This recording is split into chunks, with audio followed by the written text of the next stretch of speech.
What's up, tankers? It's Mad Friday and welcome to my first World of Tanks Xbox One video. Look at the graphics.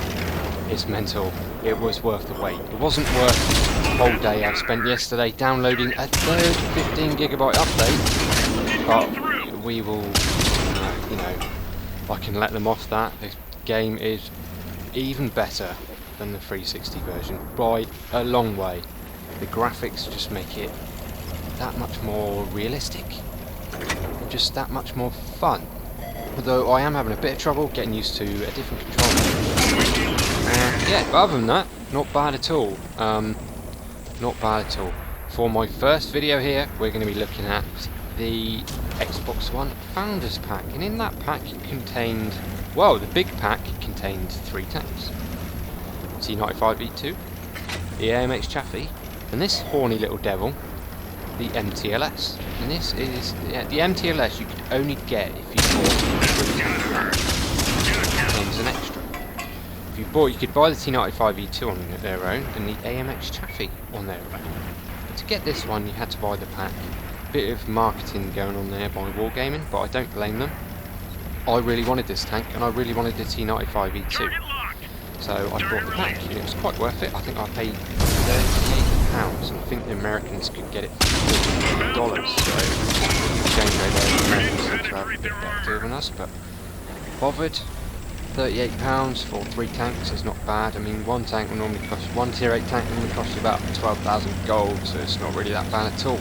Anyway, let's talk about the MTLS. This little thing, I think it's the only tank in the game, but has 2 operational cannons, and that's quite novel, and that is basically what this tank is about. It's about the novelty value. It's not particularly fast for a light tank. The armour's okay. I have bounced quite a few shots from equal and lower tier targets. If you get in a tier 4 game, you're screwed, because this is a tier 3 light tank.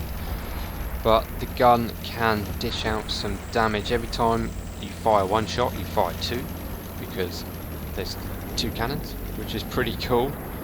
So here we go. It says there's 1, 2, 3, or 5 in the clip, so you actually fire 10 rounds in a very short space of time.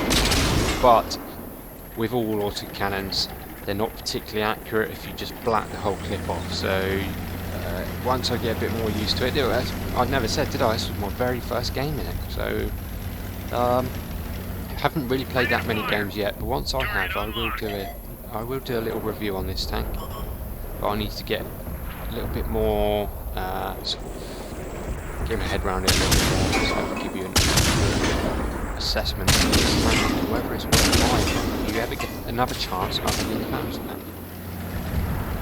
So, Founders Pack so far. First tank, MTLS, not bad at all. Tier 3 light tank with a very novel twin cannon system, and it looks pretty novel as well.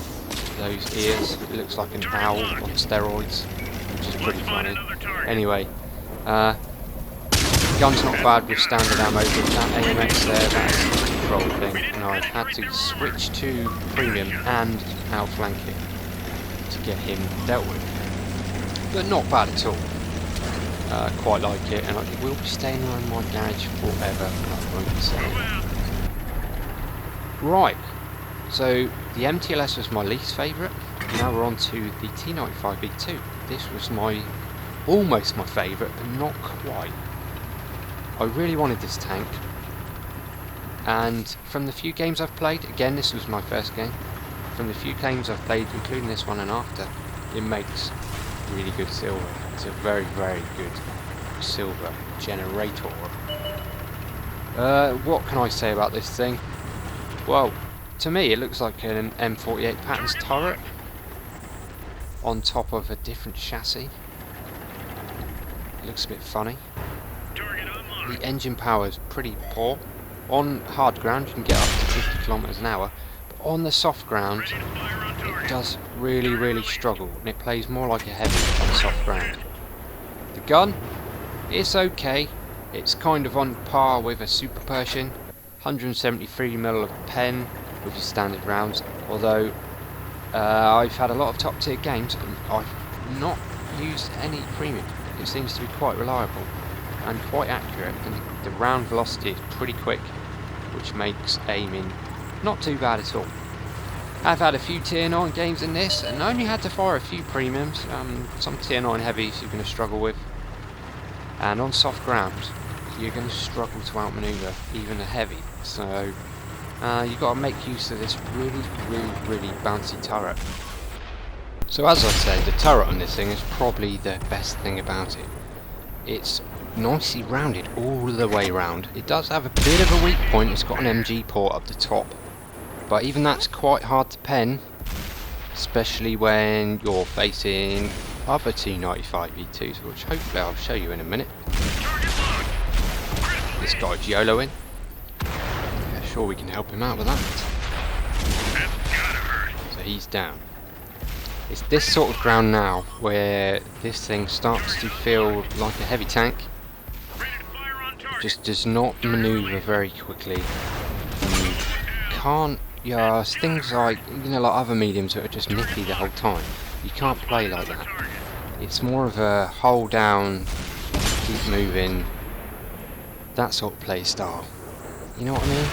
Do you know what I mean? I know what I mean, but whether I can tell you what I mean, that's the hard thing about talking to a computer screen. It'd be nice to talk to you guys face to face, wouldn't it? Go down the pub for a pint and talk about tanks. Yeah. Anyway, or wherever you Americans go. If you go to the pub, would you go to the bar for some Jack Daniels? I really need to work on my accents. Anyway, so here we go. This is where this tank comes into its own, in my opinion. I've got two T95E2s and an AMX 5100 in front of me. I should have been dead a long time ago. But just trying to stay hull down and rocking backwards and forwards is going to mean I stay alive long enough to hold up this side of the flank, long enough for the lemming train the other side of the map to go and do what they do and win the game. Here we go. There's a poorly played T95E2 taken down. So, T95E2, my second favourite tank from the Founders Pack. Is it worth the money? Yeah, in my opinion, yeah, it depends how, if you're rich, it means nothing to you. If you're not rich, like me, I think it was a good value for money. I've got 3 tanks for just over the price that one would normally cost. So there we go, MTLS, not bad at all. T95, pretty damn good and a good credit earner, and I'm glad I've got it. But strangely, my highlight of the Founders Pack was the AMX Chaffee. And what a strange little tank this is. You basically have the hull of a Chaffee, so it's quite fast, quite manoeuvrable. I would say a little bit more manoeuvrable than the AMX 1375. And you have a oscillating autoloader turret from the French light tank line. So it is basically a Chaffee with an autoloader. So what's not to like?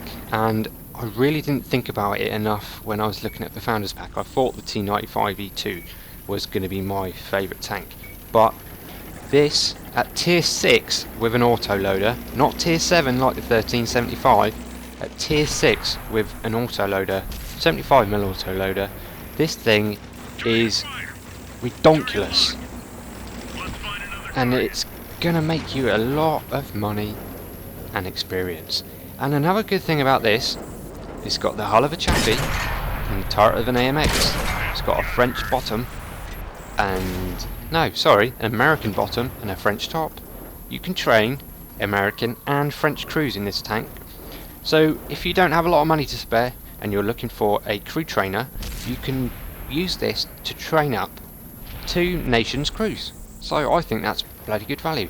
So if you only buy, if you've only got the money to buy one of the individual packs, then I can fully recommend this. It's great fun. Camo rating seems to be donkulous as well.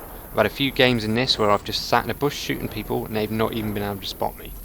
And that's the benefit of training up an already good crew. You're gonna have a lot better view range and all skills and stuff than enemies you're fighting at these tiers. This is a tier 10 game. Unfortunately, this tank will meet tier 10s. Although we did fail platoon a little bit, it doesn't matter because this goes up to tier 10 anyway. but you'll see in a minute, with a little bit of correct ammunition choice and correct timing and teamwork, you can do damage to pretty much every tank in the game. You're going to struggle with things like a mouse, but an IS-4 who's being face hugged by my friend in his IS-7, you can just sneak round, unload in his ass, and that is tier 10 experience you're earning, and it's just epic.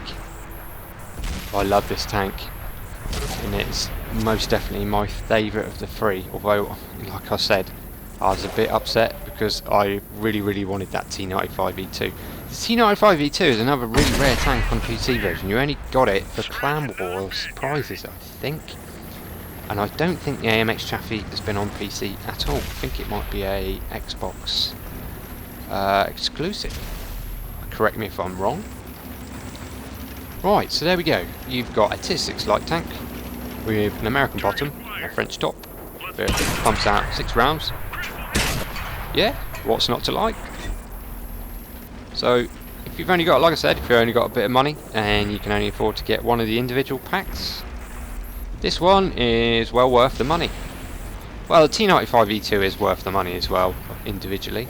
But if you do have the money, the pack is well worth it. You get 3 tanks for just over the price of one normally, one tier 8. And you get some silver as well, which always helps. Ready to fire on target. Target released. Right, so this game's coming to an end. We're cleaning them up pretty good. Trouble is there's some quite heavily armoured tank destroyers left alive, including Don't Blink over there, my favourite streamer. Felt a bit bad shooting at him, but he kept turning to aim at me, so there he is. Get out of the way. I'm never going to pen him from the front. I was just trying to track him in place so my team could take him down and I could earn a bit of experience from the tracking damage. But there we go. So sum all this up, the Founders Pack with the MTLS, the AMX Chaffee and the T95E2 cost me £38, so I now got 3 tanks for that price. And they're all pretty good. The MTLS is okay, T95E2 makes really good credits, and the AMX Chaffee is just a completely overpowered beast, in my opinion. So yeah, if you haven't got it already, you can still get it at the minute. And if you leave it too long and it disappears, no doubt in the future they will come back around and be sold again. Anyway, hope you guys, normal guys, my regular subscriber viewers, have enjoyed seeing some Xbox One footage. I know some of you have been playing it, and some of you haven't quite got an Xbox One yet, so hopefully you've enjoyed watching this footage. I'm going to let the results for this one roll, just so we can see what sort of experience and credits you can earn in this tank. If you've had an okay game in a tier 10, there we go, 3,979 experience for not a double, which is pretty epic. Not a huge amount of silver, but I did fire almost 2 clips of APCR there, but I still made nearly 30,000, even though I fired probably 10 APCR rounds. I think it was 9 or 10. There we go. But if you're looking for a crew trainer, this thing is going to bump up your American or French crews quite a lot, and you'll be able to do all your daily doubles in this tank, which is pretty epic in my opinion. Right, there we go guys, my first Xbox One World of Tanks video. Hope you enjoyed it, and I will catch you next time. See you later.